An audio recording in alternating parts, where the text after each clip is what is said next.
Hello guys, good morning. Welcome to my YouTube channel. So, ito na po guys yung Oppo Reno 11F. So, sa mga nagtatanong dyan about sa SIM card, ito na po siya. So, tingnan natin ha. Sa SIM card guys, mobile network.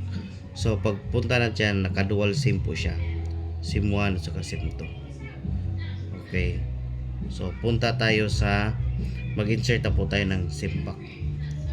So, para safety, i-off natin. So, power button at saka up. Volume up button. Yan. Yan. Yan ang pag-turn off.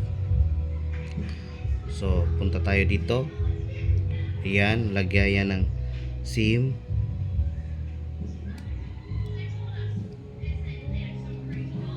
Ayan. So pagpunta dito, naka-single lang siya dito sa SIM. SIM 1 dito, SD card or memory card. So sa paglagay ng SIM 2, ganito lang yan siya dapat. Diyan. So dito SIM 1, yan.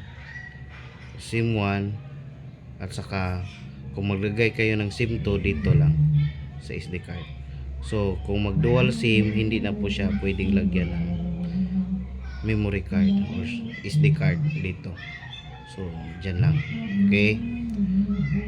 So check natin kung gumana ba. Kaya wait lang tayo guys. So atin lagay natin para safety. Yun. I-check natin. Baka may nagtatanong dyan. Karamihan kasi nagtatawag sa akin na paano daw i-insert yung SIM 2 sa Reno 11F. So ito na po siya.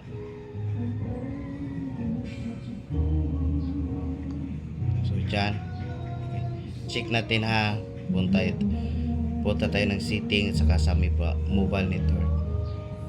So ayan na po, naka-on na po yung SIM 2. So yan. So kung magdudual SIM kayo, pwede na yan. So okay na yan. Okay, thank you for watching. Please subscribe and follow.